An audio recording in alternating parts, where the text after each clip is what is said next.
Welcome. I'm Allison Simpson from the European Institute of Integrative Health Sciences, and it is my esteemed honor to be welcoming my friend and colleague, Craig Weiner, um, to be discussing the topic of ethics and ethics in context of being an integrative health practitioner. I have to be honest, Craig is one of the first people that I thought of when I wanted to bring in some real life people who are in the field, balancing all these concerns that we're discussing in the ethics program.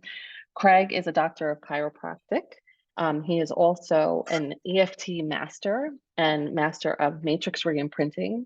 He is the director and co-founder of EFT Tapping Training Institute, and he recently was made the chair of the trustees of at EFT International, which is one of the largest accrediting bodies for EFT or emotional freedom technique internationally. So welcome, Craig. It's an honor to Oh, be here. yeah, it's wonderful to be here, and along the topic of ethics is also clarity. So without just to clarify, maybe I had said it wrong in telling you, but there's actually a difference between an EFT master and an EFT master trainer. So Excuse me, yes, that was my that's mistake. okay. It's just important to be clear because in our particular field, the title of EFT master went to a certain category of the early practitioner. So Yes. I am what's referred to as a master trainer, but not an EFT master. But it's here nor there. It's just being clear. But I think it was kind of funny as I smiled, is representing ourselves accurately to the world is important, because perceptions are made, and that's so important being a practitioner in so many ways. So it's really funny that it came up for our responsibility for doing our best for how we represent ourselves, and to the best that we can, how people perceive us based on how we're representing ourselves for accuracy within professions and licensure and especially when we're international. And so, on the internet, everybody gets to hear and see and have a thought of who we are and what we do. So anyway, it's a pleasure to be here, Allison. I just think that what you're doing is great, getting real life interviews and isn't as dry as just perhaps reading ethical texts and tomes. So it's a pleasure to be here. Well, thank you so much. And it is funny. I mean, it is great actually, that I misspoke in that way because, and maybe we'll just jump ahead to this topic. Especially when we're talking about an integrative field where there's so many different certifications out there now for healthcare practitioners. I mean, we're just, EIHS is just one new school that's offering certification in acupuncture and other modalities. But there's lots of different things out there. And so how do you feel? What do you think is really important as someone is going into their career as an integrated practitioner in defining themselves so that there really is an understanding for their potential clients of who they are and what they're doing? Yeah, that's a really critical Sorry, question. that wasn't on my question list, but No, that's fine. So it's interesting because what do I want to say? Words make a difference. So, for example, I hear an integrated health practitioner. I hear different things when I hear that. I hear, does that mean, if I was somebody that didn't know, does that mean complementary health practitioner, which is a common word for basically non-medical, right? At least here in the States, typically. For me, an integrated practitioner means that they're integrating multiple approaches. Right. So Yeah. I hear an integrated health practitioner. I'm wondering, great, what different techniques and approaches are you integrating and combining and working together in a coherent way? Um, what I, okay, so part of, and I know we'll get here, but part of an informed consent process of whatever kind of practitioner you're on, licensed, unlicensed, certified, not, et cetera, whatever those things are, that somehow you accurately represent to your patients and clients what you are, who you are, what you have training in, what you don't, or being clear what you do, and what you will or might be presenting to that client. That should be part of the informed consent process. So I know we're kind of diving ahead. Informed consent should be both a written and interpersonal verbal process as well. So the opportunity, I've been a chiropractor for 30 years now. Can't believe that. Well, let me pause And you there. Let me pause you there. Ooh, sorry that there's a little feedback, I think. Let me pause you there because tell me a little bit about you. You are a doctor of chiropractic, and then you're doing energy psychology, EFT, which is of the what we're calling in the field energy psychology. So those are two distinct, different kinds of practices. So can you just tell us how, maybe you came into that and how whether you're integrating those or whether you're keeping them distinct? Great. Can you hear me? Just because sometimes without these, I might be giving a little buzz. Can you hear me I okay? I can hear you fine. Okay. I'm going to just experiment for a second. Is the buzz still there or is the buzz gone? No, the buzz is gone. So that helped it. Okay. So, so great question. And it's not the only way you could do it, but my practices are fairly separate. In other words, because for me as a chiropractor, at where I am in my practice, in my practice, I spend an hour with an initial with an initial patient on the first day, and follow-up visits tend to be 30 minutes. Okay. My EFT sessions run an hour. And when I'm doing EFT and I'm diving into people's emotional states and memories and things around emotional regulation and the variety of topics that we're doing, that often will take longer than a 30-minute visit. So I actually don't do much EFT during a chiropractic visit. I may introduce them, I may talk to them about it, I may refer them out, I may show them a little bit of an experiment to see this is what you like, and here you might want to look here at our website further. And if you wish to then become an EFT client, we can have that discussion, but it would be separate, and I see them on separate days. So I'm not in the middle of doing some massage and stretching and doing an adjustment and say, let's start tapping now on this. And however, it absolutely informs, for me, the other day I'm working, I meet a brand new patient and they're now crying in the parking lot. Mm. Their child had died this last year and the car parked next to them was the same car as their child. Okay. I have another patient that has something that's going through a divorce, and in the middle of a session, they start getting quite emotional, or stress that's related to something that's going on. So often in a session, it'll be integrated in the sense that it's informing me. I have on my website, you may have seen that I do this thing. Is it something you'd like to talk about? Because you didn't come to me for that particularly. So I want to make sure, would you like some resources? Would you like me to explore that with you? Because I might have some thoughts about the. And then depending on that, I'm sensitive that when somebody comes to me with one hat on, they're coming to me for a chiropractor, unless they said, oh, I saw you do that EFT stuff. I love that. I'd love to talk to you about that. And so that's always being informed. Where's the discussion going?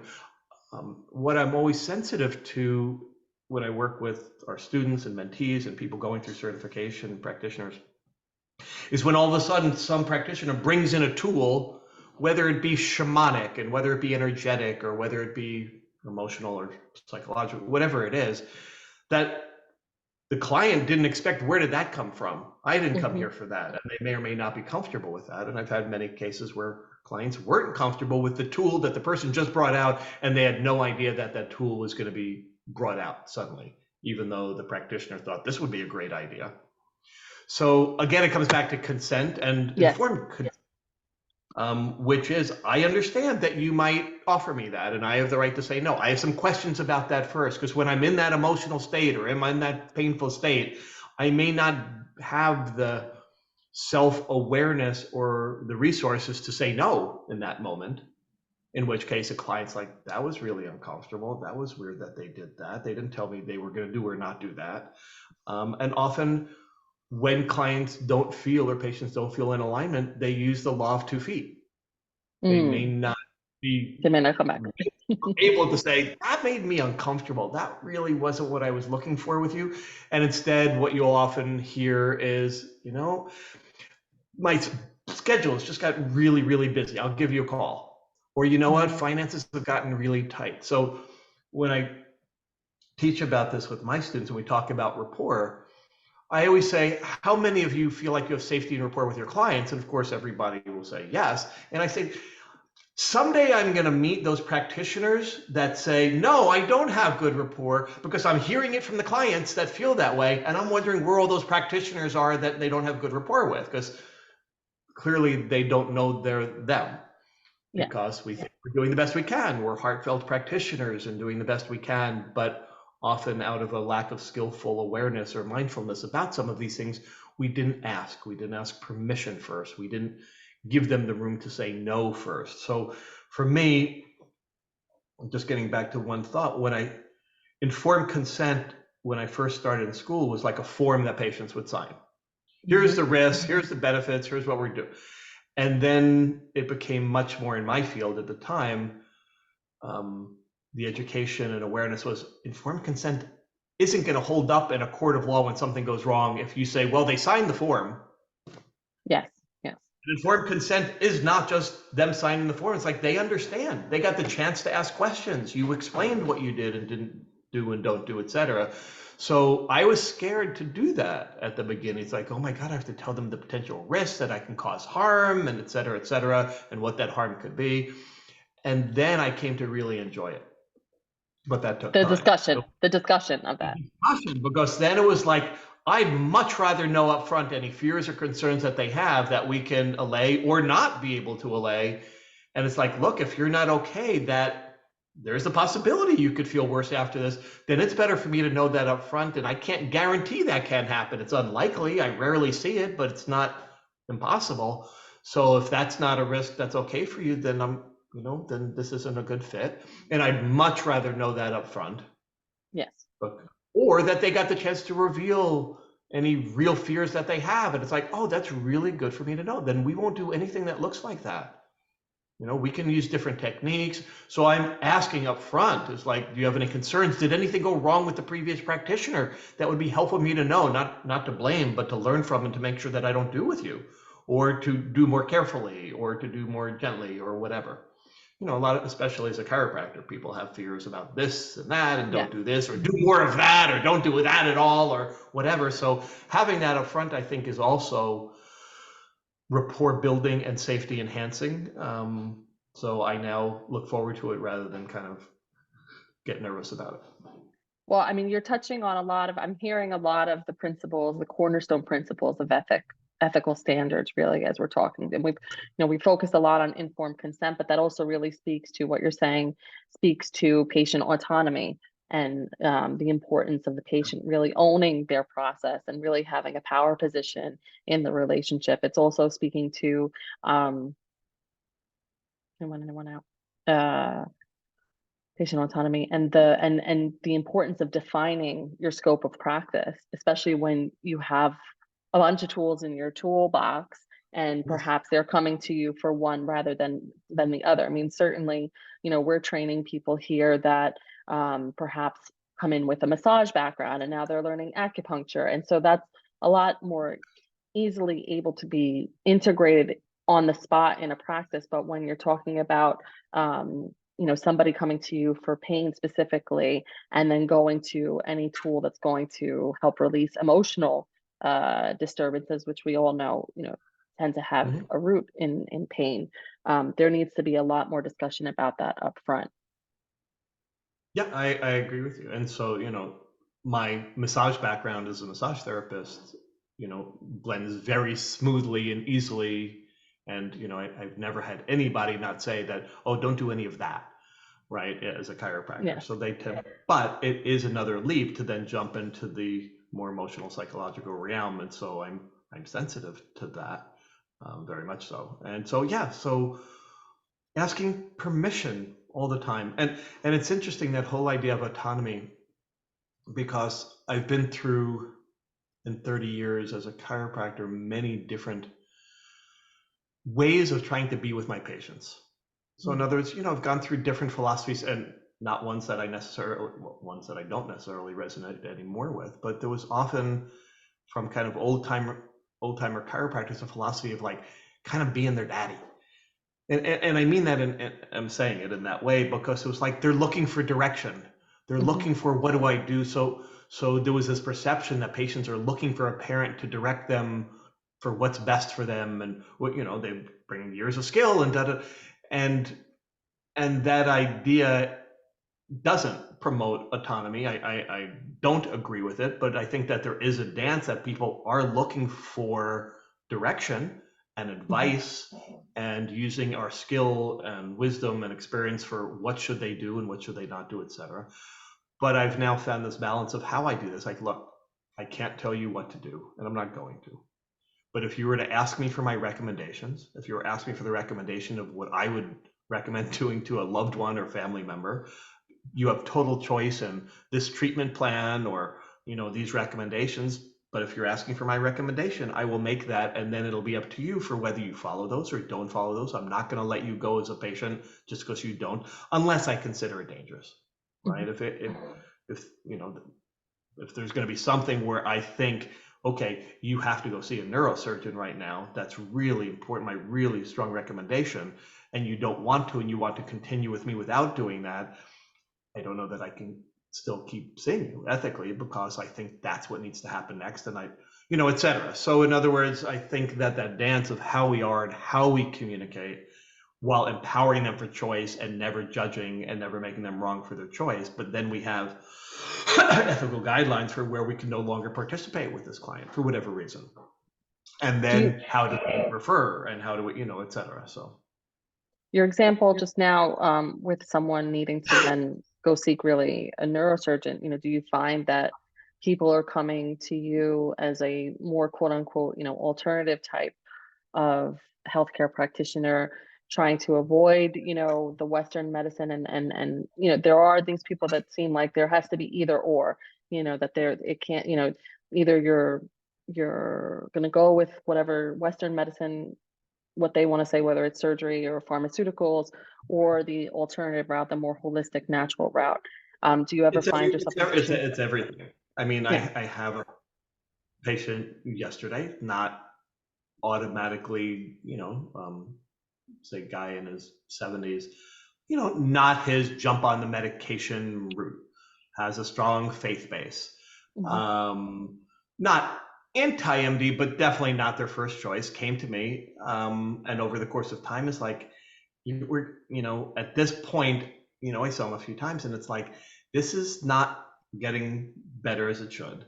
I really think that we need to get an MRI and get a, medical eval. Was so thankful he did, had an MRI, ended up having, central canal stenosis, ended up having surgery. Okay, it didn't fix it. They're having other complications. They're now back with me. Hmm. They came back the other day. It's like, I just want your opinion on here. So we looked at this. We looked at the x-rays and MRIs together. We looked at what was done. We talked about, okay, at this point, here's what I'm willing to, and the neurosurgeon said, you can go to a PT and go to here, but don't go to a chiropractor. And actually, I don't hear that very much anymore, to be honest. Okay. But I said, given the issues of instability, given the significance of them, I get why he's saying that. And it's based on, likely, without me speaking about his perception of what kinds of techniques I might be doing with you based on his knowledge of. We're not going to be doing Hmm. that. We're not going to be doing manipulative thrusts. We're not going to be doing those kinds of harder techniques. We're probably going to be keeping it more, but come in, let me take a look and I'll tell you what I think. Hmm. I said, I don't know yet. So he came in yesterday, and what we were comfortable doing was going over his exercises, going over some stretches, doing some trigger point massage work. I'm not doing high velocity work with him. And I said, I think that a PT for stabilization would be great here.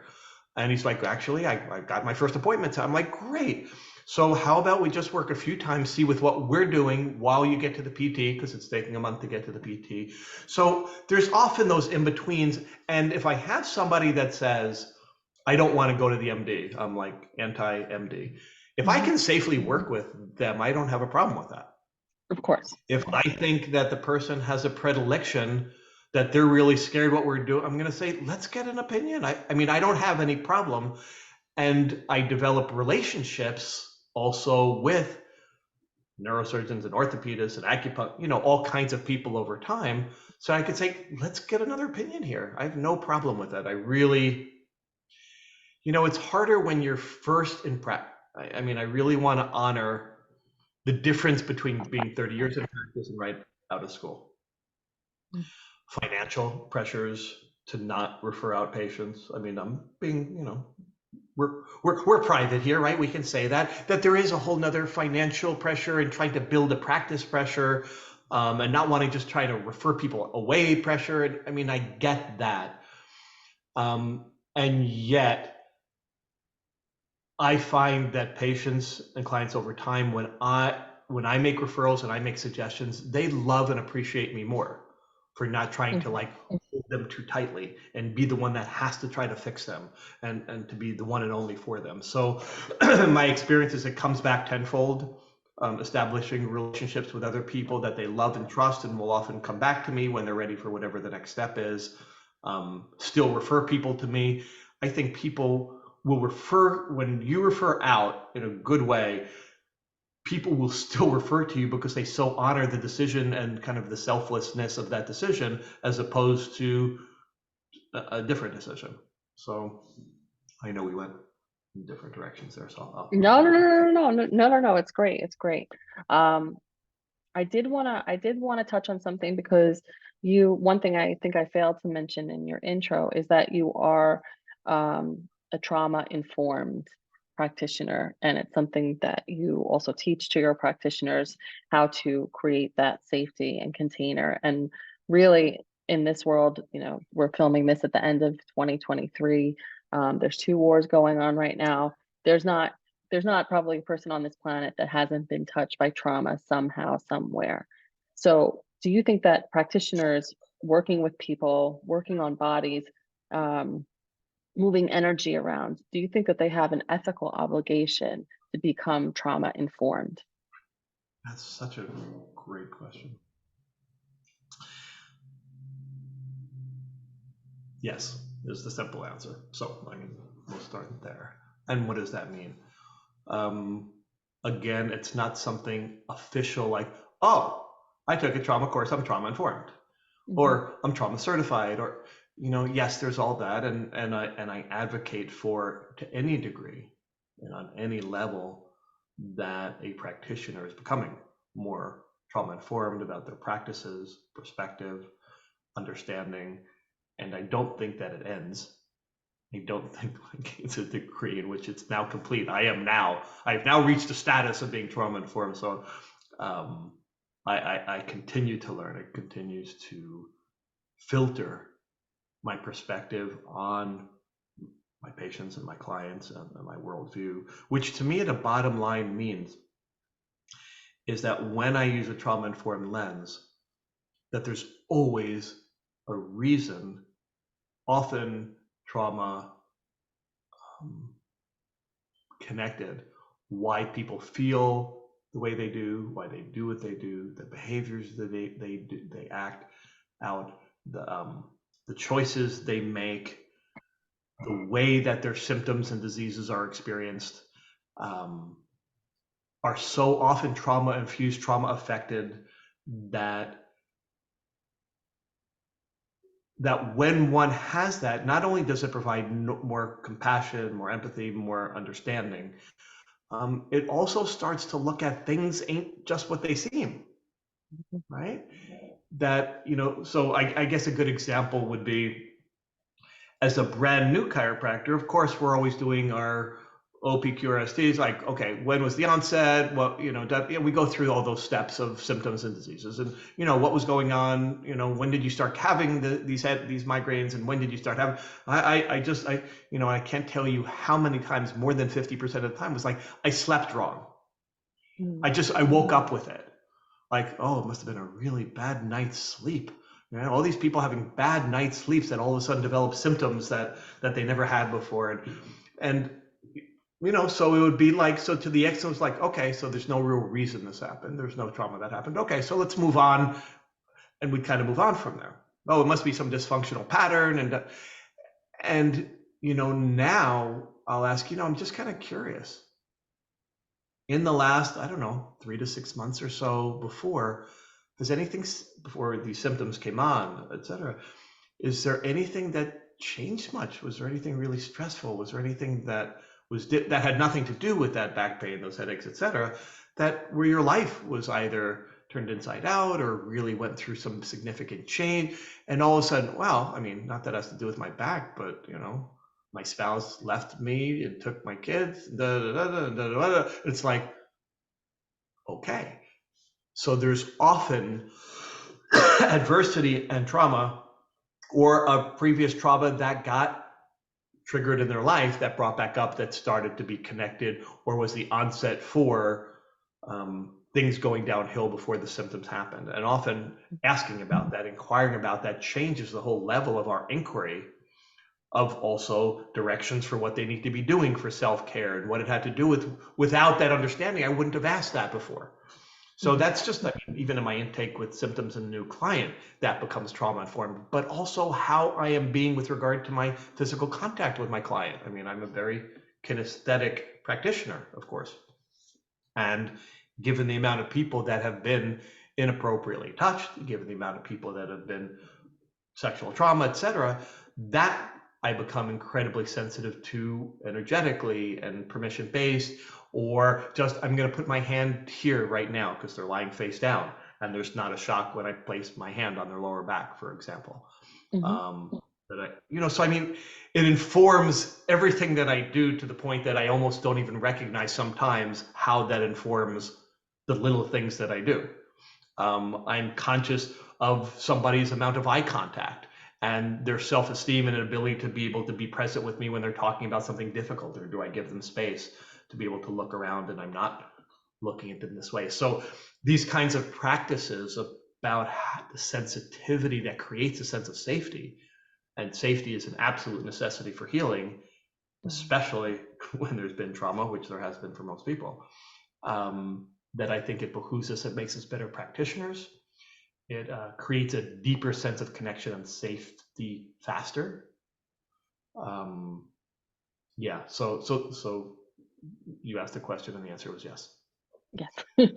Well, thank you for so gorgeously expounding on it, because it really gives different shape and different life. I mean, it's and I'm glad you brought it back there, because it really is creating that sense of safety and trust with your patient that I think is so crucial, and having that awareness even without the nuances that you described. I mean, what a great awareness for our students to have, especially those working in manual therapies or acupuncture, of approaching the body and how you need to be aware of what people's past traumas might be with any kind of physical touch. But it's really this awareness and this container that you create, I think, that's so important, in understanding everything that's going into the moment, so that the patient can really begin to open up. Have you ever had your ethics questioned by a client? Have you ever been challenged or been accused of not holding a safe space? I realize they're two different questions, perhaps, but if there's anything that Yeah, comes to mind that you'd like to share.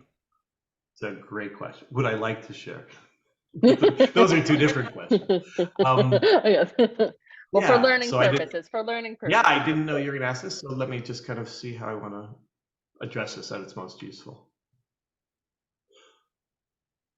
What came to mind for me was a time in my practice.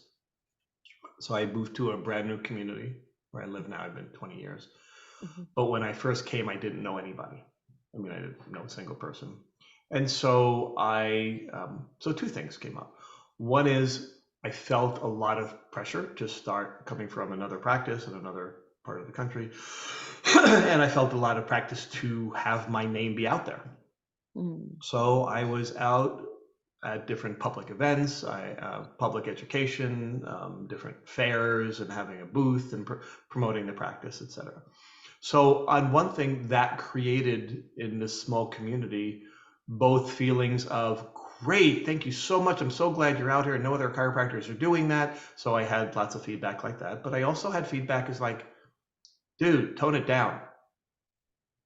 I'm from New Jersey, I can tend to be a little bit more stronger in maybe the way I say things, or volume.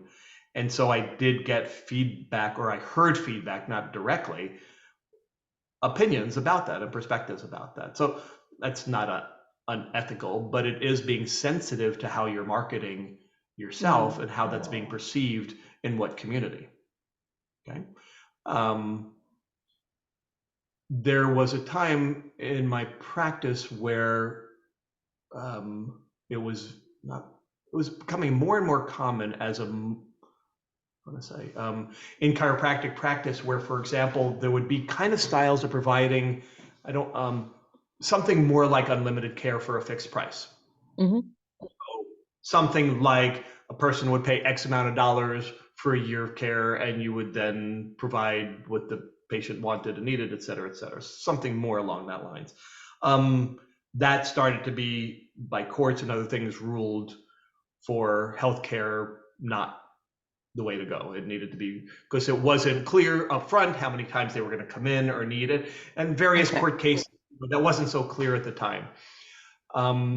What it did was it was deemed to be unethical by another chiropractor in my community who reported me to the board for that. And so then there were subtleties in how that was being delivered and the verbiage and the contract and all of those things. So it was a stressful time. There was animosity between me and the other person, the other professional. It's so funny because I watch things now that are so unethical by that client that I haven't reported to the board for, that had to do with COVID and vaccinations and stories. But anyway, it's just funny, but I didn't feel the need to do that. At any rate, what that did was I use it only because it didn't come so much from a patient, but it was within my practice and was questioning my ethics. And, I had to seek attorney representation, and I had to deal with that with the board. So it was an uncomfortable period of time, and I shared that, even though it worked out fine, and I'm fine, and I had to take certain steps for course correction, and we did that, and I stopped practicing that way and ended that way of providing treatment programs.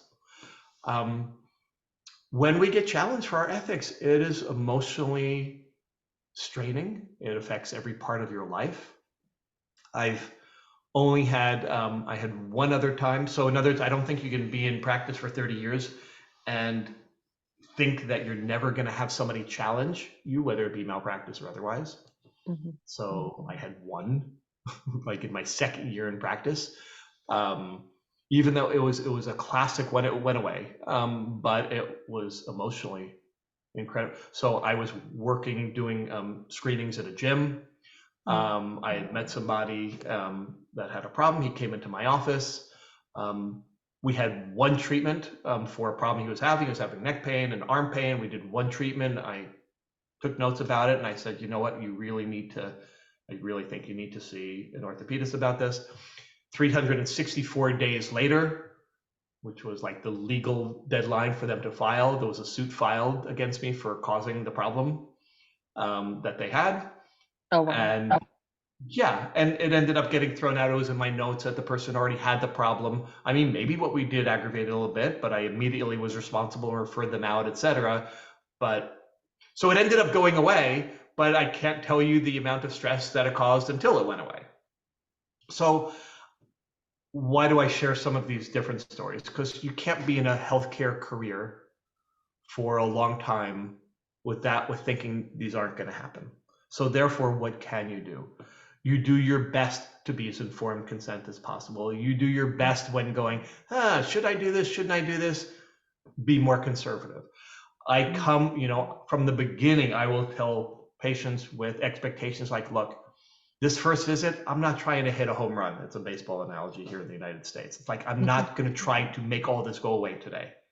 I'd rather, and it's a trauma-informed approach. It's like, I would rather not do too much and do less the first time, see how you do. So in case it flares up, we know that we only did a little bit and that was enough and we can back off from there. But and I find that when I kind of speak that, rather than the pressure to try to have miracles happen in that first session, they say, thank you so much. I really appreciate that, because I've had other people that just on the first visit, and like I went away feeling in so much more pain or so much.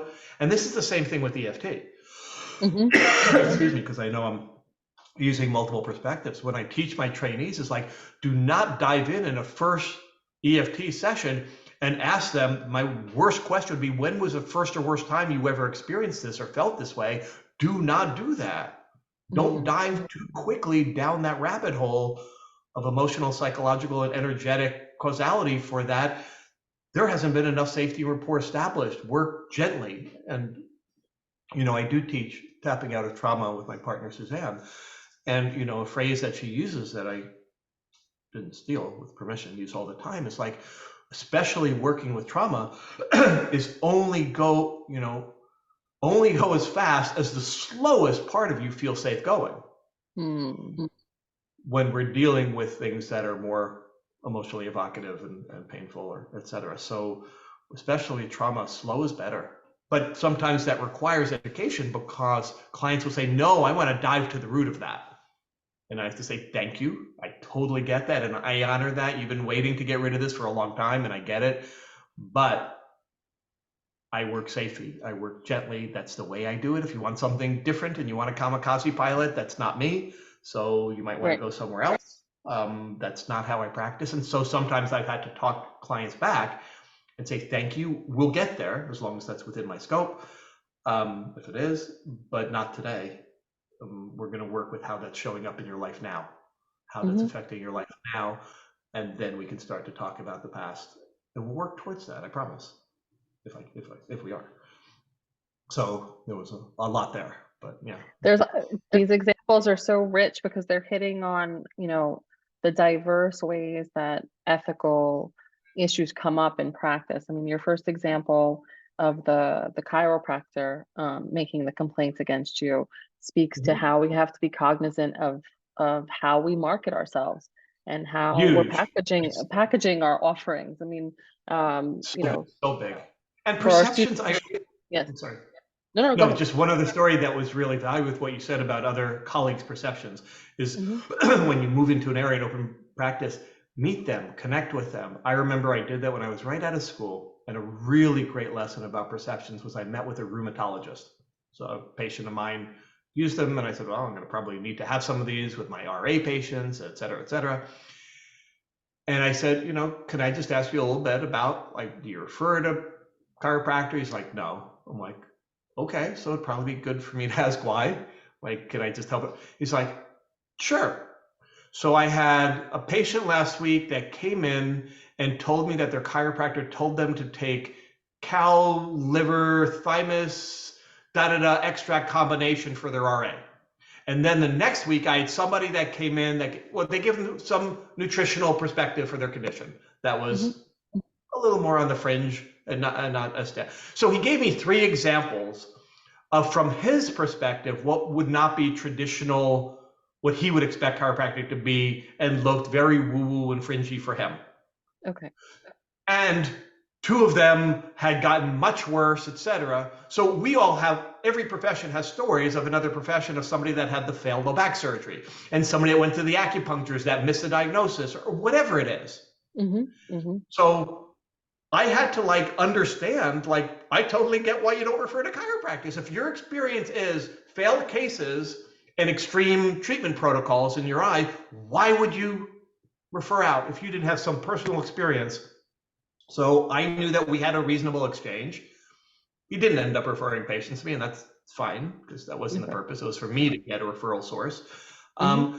But it helps me to always understand through their eyes and through their lens of their experience, that's what they're saying. Okay, if I don't provide some other experience, Mm. then of course they're thinking that. I get that. So it was really reasonable and helpful for me to look through their perspective How of do you other think professions. then? I'm jumping ahead because I wouldn't have normally asked this, but this makes me think, how could we then, or I'll just leave it perhaps with the students to think about how you can create bridges with people in your community, other That's types a of, great huge discussion, right? yeah, Of different yeah. ways of doing that. I think person-to-person interaction is great. I think Hmm. being able to have some literature that documents research, et cetera, for the validity of what you do and the efficacy of what you do. Hmm. Um, and to be honest, it comes from them hearing from trusted sources. Like, my physician friends, it wasn't until they were in a car accident and they finally weren't getting the relief they needed, and they said, Craig, you know, and they're like, oh my God, this really helped. So it was a personal experience or the experience of a loved one or enough hearing from their patients and clients. So advocating your patients and clients to make sure that if they have somebody that they can communicate with that are also co-treating, it's like, look, it's up to you, but, and it's not about me, but you might find it, you might make a real difference as you, if you make sure and you explain to your doctor what happened here, what your experience was, that they may be one step closer to being able to first just say, okay, well, you can go ahead and do that. And then second step might be they actually start referring out for that. So I think cultivating relationships and interpersonal relationships without pushing, without overselling, like that never works. Yes, of course. But skeptics can become, I was a big EFT skeptic.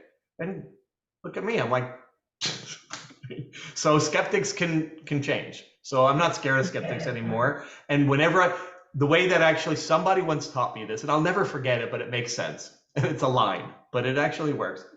Somebody says, oh, I don't believe in that. It's like, right? Like, I don't believe in chiropractic or I don't believe in EFT. It's like, yeah, neither did I. Really? Oh my God, I was a total skeptic. I totally didn't believe it. I thought it was a bunch of hooey. But, my wife, whatever my story was, I did some research. I started to find out more about it. And slowly, then I started to experience it myself. So, and here I am now, but I get it. It looks silly. It looks You've heard bad stories. So if you meet people in their skepticism first, Yes. then they don't have to get defensive. And if you use story is also helpful because story is always your personal. Look, I'm not going to tell you what to do, but this is my personal experience. And if I share it from it's more likely to be heard because a story, people can't judge you. Like that's your experience, right? So anyway. Absolutely. The other thing before I forget, and I'm being mindful of the time, so we'll be wrapping up soon.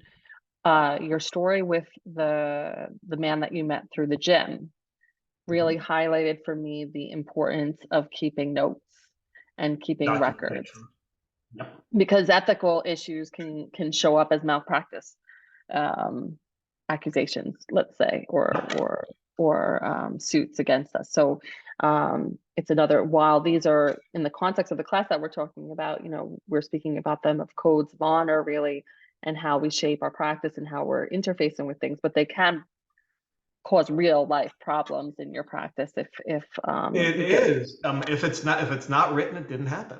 And yet that also can put the onus of, and believe me, if you have a busier practice, of how much you're writing down, of what the standards are for, what is the standard of care for what's required for whether it be an insurance company or within your nation, state, profession, etc., your malpractice insurance company requirements. And sometimes, like, I didn't expect that person to come back with a lawsuit a year later. So it wasn't like, ooh, that was a really bad experience, I better sit down and take some extra. I mean, sometimes you have those where it's like, ooh, that didn't go right, or something about that. You got to use your intuition here, folks. I mean, intuition's everything. Like, something didn't feel right about that interaction. I'm going to take a little bit more time and write a few more notes here because you will forget.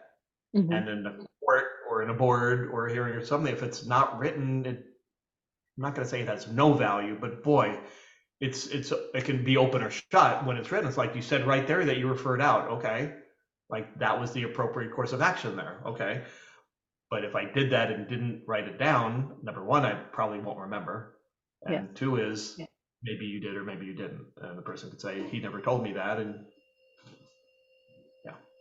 yeah.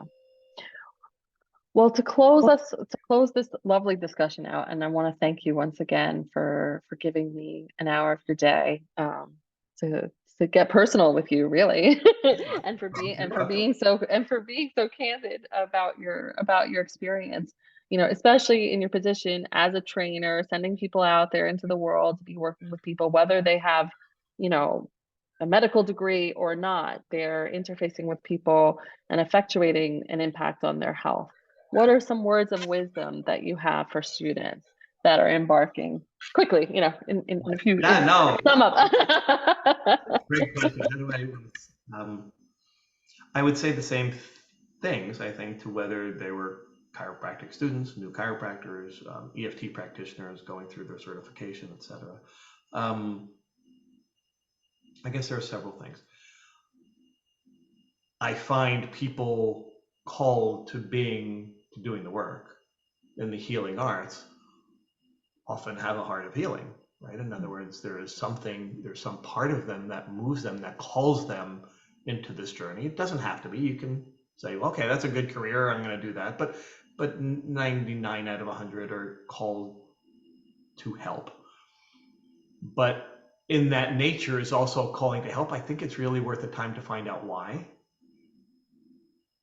Because in the automaticity of the desire to need to help or fix or change, I think that having a mirror of self-reflection is always an important one, to continually be looking at our motives, not that they're right or wrong, but why am I so pulled towards this?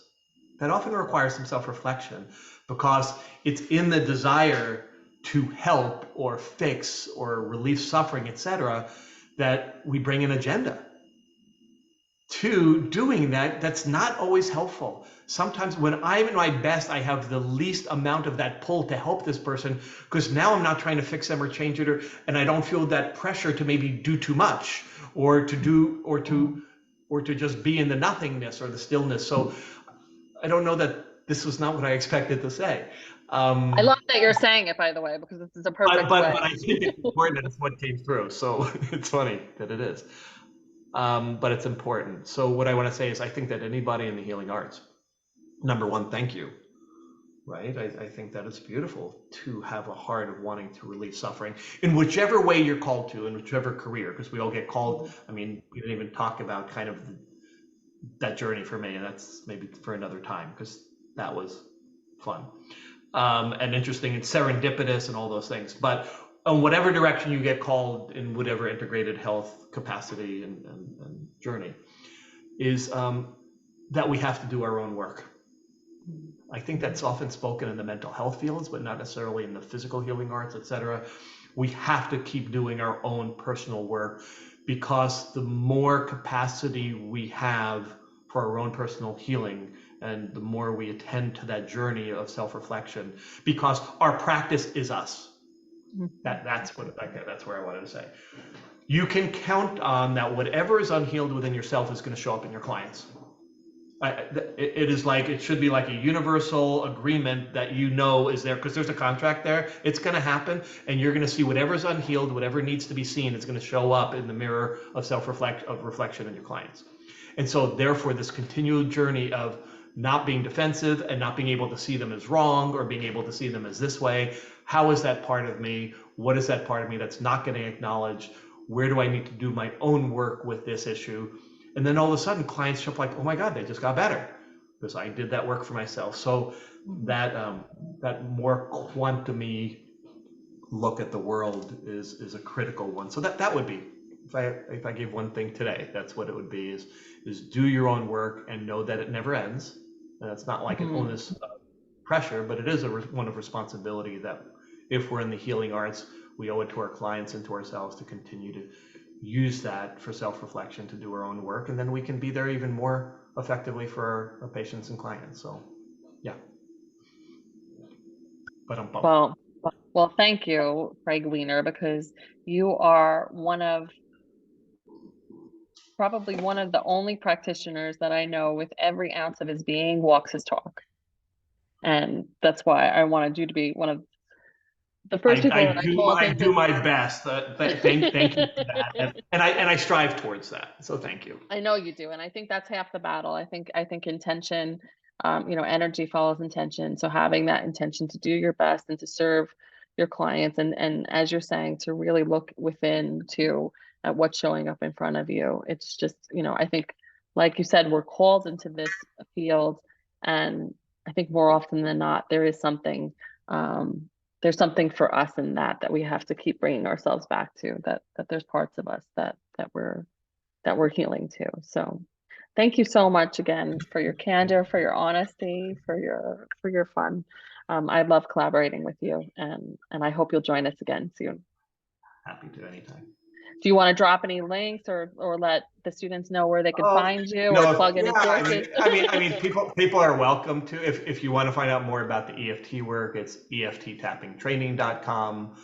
If you want to, if you're interested in the science, you can check out scienceoftapping.com. And if you want to look at my chiropractic website, it's chirozone.net, CHIROZONE.net. And you're always welcome to drop me a line. I'll just give Craig Weiner with EI, Craig Weiner, DC, Doctor of Chiropractic at gmail.com. You can always ask questions. Yeah. Awesome. Thank you so much. I'll make sure to leave that in the notes for the students. No So problem. we'll close with that. Thanks so much. Thank you. Take care.